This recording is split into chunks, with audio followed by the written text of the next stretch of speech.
You have arrived at this video. This means you are one of those seekers who do not come merely for entertainment or information, but for the depth of truth. An ancient thirst has awakened within you, perhaps one that has remained dormant for many lifetimes. A question has risen that neither science nor religious texts can fully answer. Who am I? And another, even more mysterious question follows. Did I exist before this body? Was there anything before birth? Will there be anything after death? These are not just casual questions, they are the very windows of the soul. If one gazes through them from within, the entire direction of life can change. And that is the journey we begin today. We will venture to the place where the mind ceases, where the memory of the soul stirs awake, and where the voice of Paramahansa Yogananda lights the path. If you too wish to be part of this journey, then consider this channel your spiritual home. Like this video, your simple gesture tells us that you are aware, that you are listening. Subscribe because this path stretches far ahead, and we would love to call you every step of the way. Press the bell icon so that when the next call of the soul echoes, you are the first to receive it. Now come, don't close your eyes, but turn inward.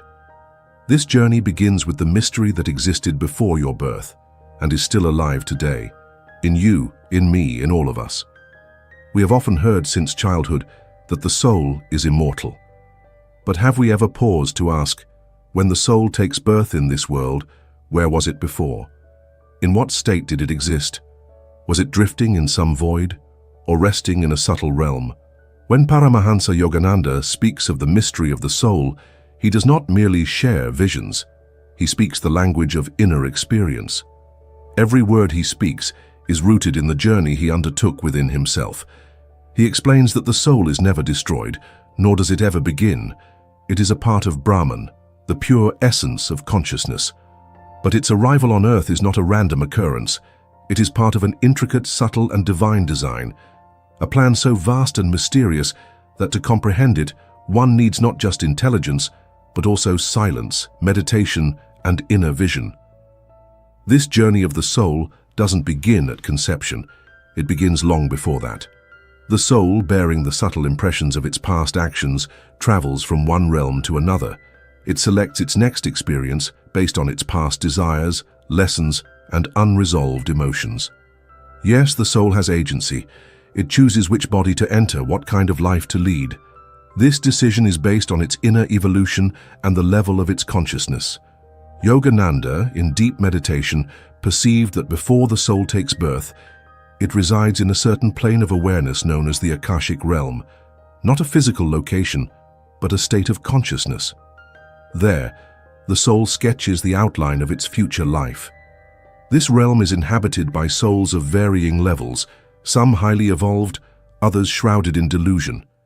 Here, the soul reviews its past lives. It sees where it failed to love, where it gave in to hatred, where it succumbed to anger, where it chose selfishness.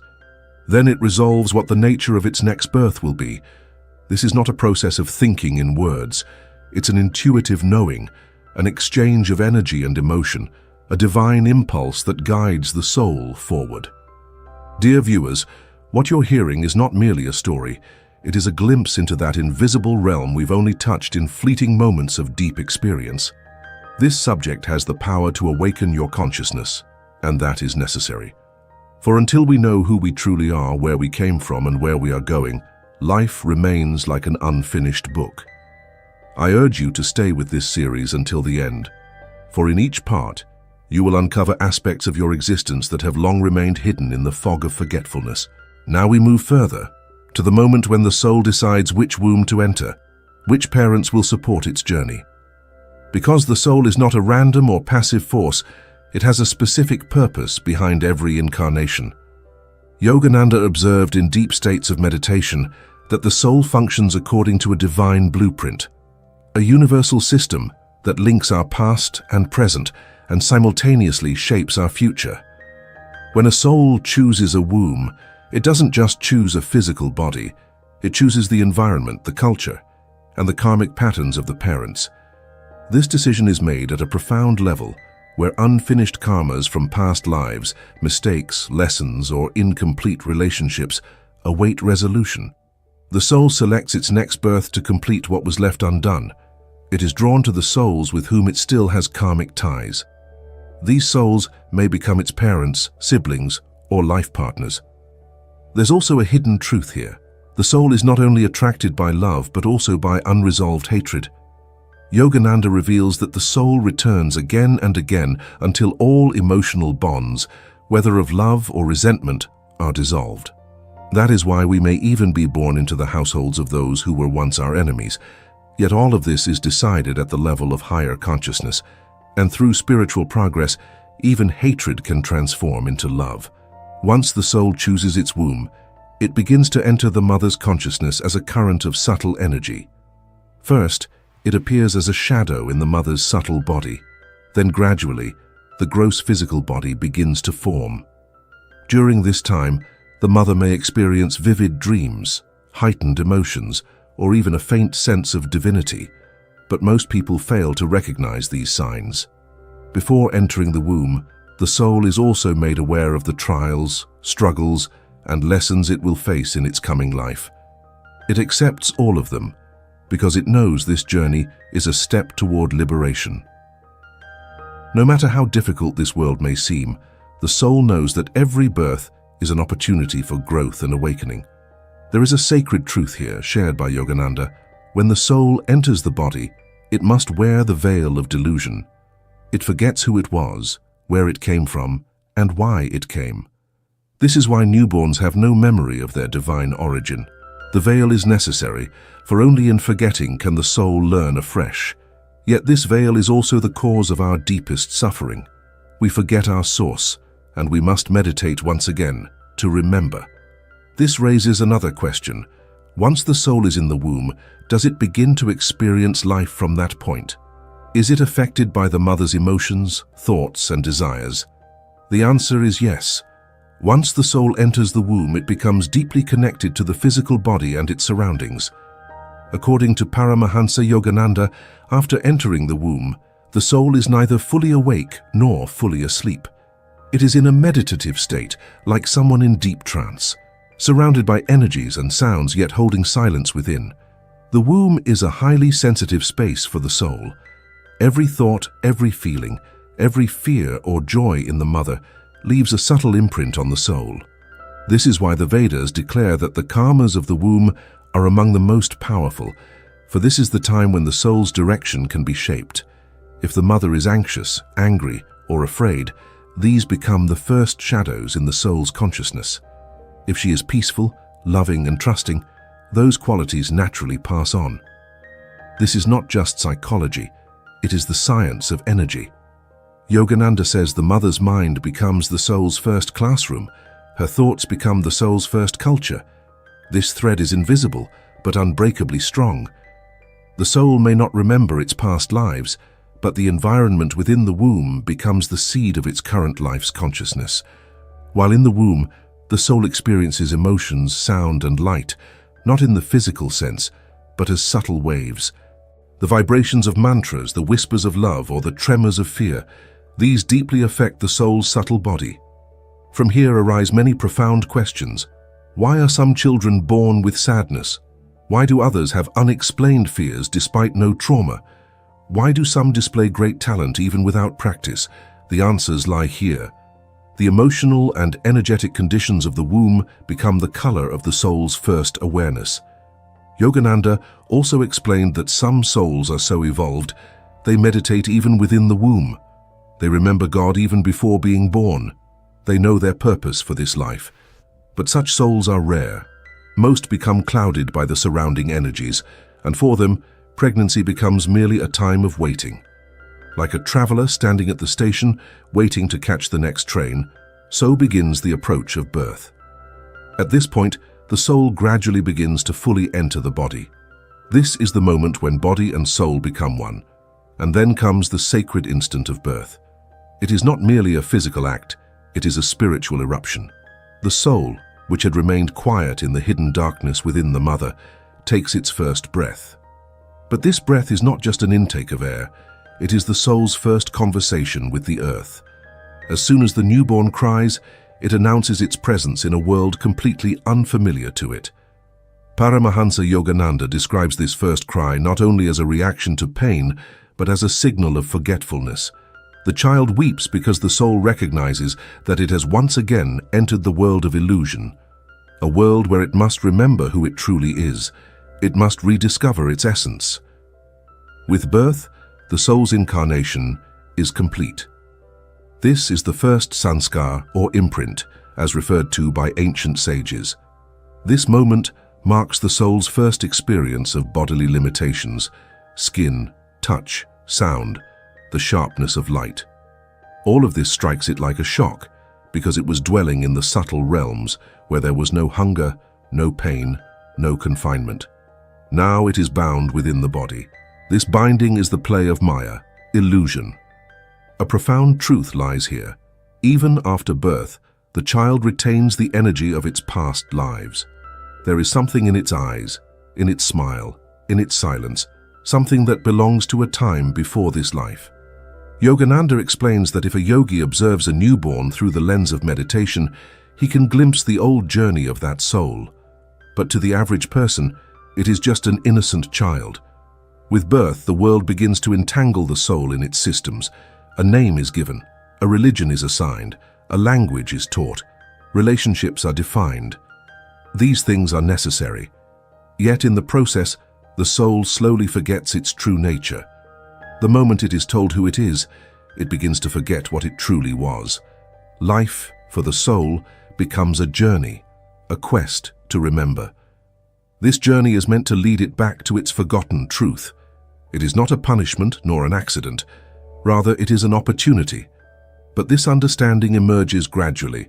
Most people live their entire lives under the illusion that they are nothing more than their body or their name. And so begins the soul's outward journey, childhood, adolescence, adulthood, paralleled by an invisible inner journey. This inner journey is the pathway that leads the soul back to its authentic self. But does the soul receive signs throughout life, guiding it toward this remembrance? Yes, it does. These signs appear again and again, yet they are so subtle that most people fail to notice them. They arrive through dreams. They echo in music.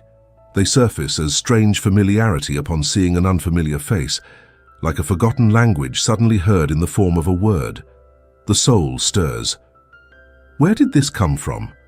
But the mind quickly responds, it's just an illusion. Yogananda reminds us that the soul is never completely lost in ignorance. It may be veiled, but deep within it knows that its source lies elsewhere. That's why at times we feel an inexplicable restlessness. Even when everything seems fine, something feels missing. This feeling of incompleteness is the soul's memory, the memory of a truth it once knew. Life's experiences, whether joyful or painful, are not random events to the soul. They are doors. When deep sorrow shakes the heart, a voice within whispers, "You are greater than this." There are moments of profound love that allow the soul to glimpse its original form.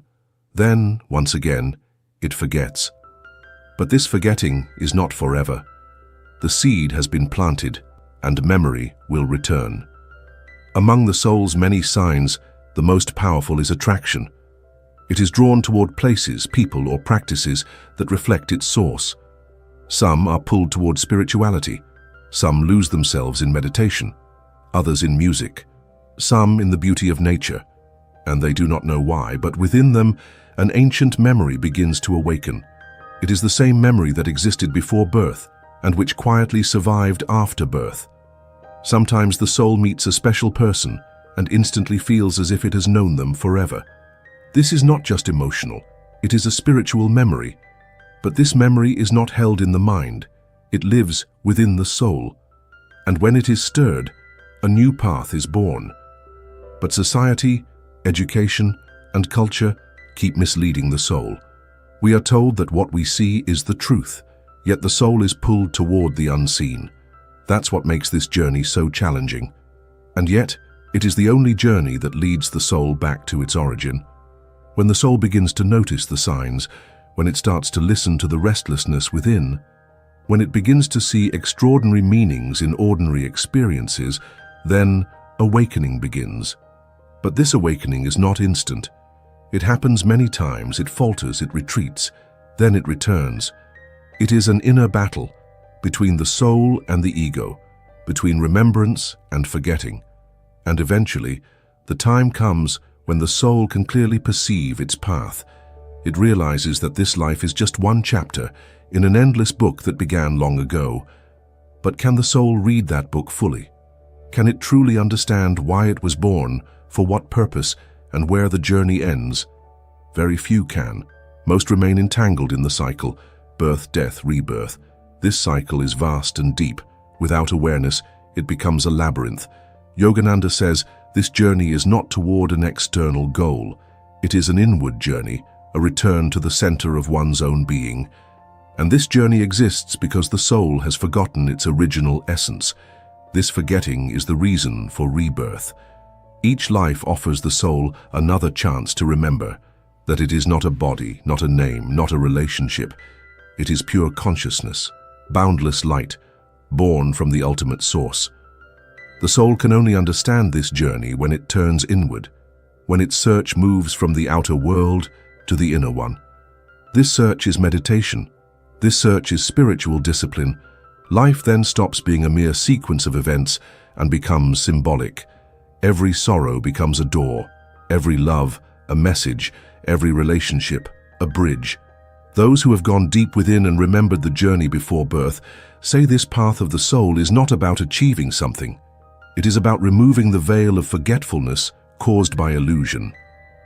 When the soul returns to full remembrance, when it realizes, I am not the body, I am not the mind, I am pure consciousness, then the journey ends. This is liberation. Liberation does not mean the soul travels to some distant place. It means the soul no longer takes birth, because it no longer feels incomplete. It seeks nothing. It desires to become nothing. It now knows it is already whole. It has always been whole, and it will always remain whole. But this realization doesn't come suddenly. It arrives after a long and deep inner journey, a long period of meditation and continuous awareness. The soul must witness and re-experience all of its impressions again and again until it transcends them. It knows that this path is solely for itself, not to prove anything to others, not to influence or impress anyone. It is a preparation to meet the soul of the soul.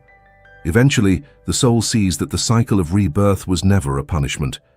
It was an opportunity to rediscover its eternal completeness. This completeness has always been just one step away from God, and at that point, the soul's attachment to its solid material body dissolves, and it becomes ready to return to the very light from which it emerged. But is this release the end of the soul? Or is it the doorway to another mystery? This release is not the end. It is the beginning of a deeper journey. Where the cycle of birth and death ends, a more subtle, mysterious journey begins.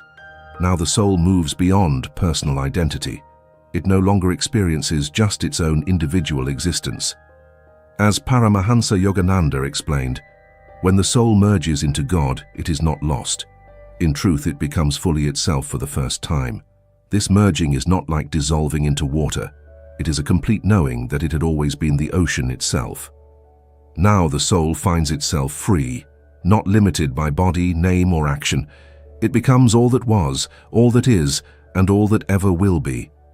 In this exalted state, consciousness expands into the consciousness of Brahman. It is a state where no desires remain, no questions remain, only profound silence remains. And this silence is not empty. It holds 1,000 answers. The soul no longer has any specific form, it simply is. It becomes pure light, unconditional love, and a sacred presence. From here, the soul seeks neither heaven nor rebirth. It becomes a witness, observing the world's motion, yet untouched by it. It now knows that what it once called death was a misunderstanding. What it once called birth was simply a transformation. It realizes that time, space, and life itself were extensions of its own consciousness. But this state isn't easily reached. If the soul were not entangled in illusion, it would already be free. That is why Paramahansa Yogananda reminds us again and again of this divine mystery. The soul doesn't need to travel anywhere. It simply needs to awaken to its true form. It is already there, just asleep. Awakening is the soul's only purpose, and once awakened, the soul experiences another revelation. There is no other in existence. Everything is the same consciousness, the same love, the same divine source. And this is the ultimate mystery. There is no final destination, only endless depth. The soul no longer searches. It simply is, fully awakened. Now every motion of the soul touches all of existence. It becomes nameless, and yet all names arise from it. The question, "Who am I?" no longer arises, only the answer remains. And then it sinks into a silence that speaks everything, though it carries no words. The soul does not return. It does not take birth again. Instead, it becomes the path that helps awaken others. But is this experience reserved only for a few rare souls? Or is this divine state available to all? This divinity is not limited to a chosen few. Every soul, no matter how ordinary it may appear, has come from the same source from which Buddha, Krishna, Jesus, and Paramahansa Yogananda emerged. The only difference lies in the awakening. The seed is the same in all. Paramahansa Yogananda dedicated his life to this truth, that every soul contains the same divine light that sustains the universe. No soul is small, no soul is great. Some are simply awake, while others are still asleep. Just as the sun shines equally for all, the difference lies in which windows are open and which are closed. The variation is in openness, not in the light itself. Human birth is meant for this recognition. This life is not a coincidence. It is an invitation to turn inward, to meet the soul, to realize that eternal truth which existed before birth and will exist even after death. But this recognition is impossible as long as the soul keeps searching outward. In objects, in relationships, in titles, in imagination. Only when the soul turns inward, in stillness, in silence, beyond thought, only then does it catch a glimpse. It then knows, within me is something immortal, unchanging, and timeless. This is the same essence that Vedanta refers to as Aham Brahmasmi, I am Brahman. But this is not merely a philosophical declaration. It is the soul's own profound experience. Yet this experience does not come suddenly. It is born through meditation, through inner austerity. The soul must first burn in the darkness of its own ignorance. It must pass through the ashes of its delusions, break down the walls of attachment, and shed the layers of illusion.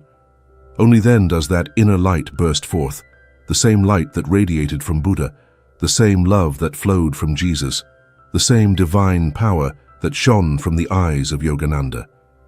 Every soul is a temple, and every heart is an altar.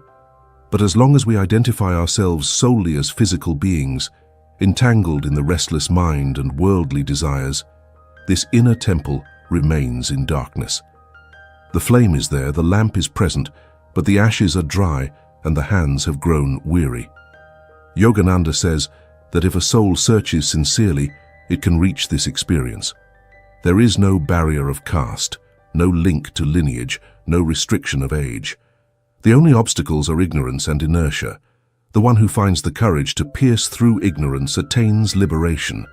The one who dares to look within begins to bloom with divinity. But then arises a question. If the soul is so divine, why does it wander? Why does it fall into illusion? And what is this illusion so potent that it casts a veil over the soul's truth? Maya, as simple as the word may seem, its mystery runs deep and defies comprehension. Maya is not merely a delusion, it is the grand shadow of existence itself. It is the veil drawn between the soul and ultimate truth. This veil is not transparent. It is such that even in the presence of light, darkness still appears, and within darkness there remains a glimpse, a faint possibility of light. Paramahansa Yogananda described this illusion as the cosmic dream of creation. It is the power that projects the universe, sustains it and dissolves it. It is this illusion that binds the soul to the body, that gives the false sense of time and space, that makes death terrifying and life feel limited. This is Maya's greatest trick, to convince the soul that it is merely the body, merely the mind, And once this belief becomes rooted, the soul forgets its original divine nature.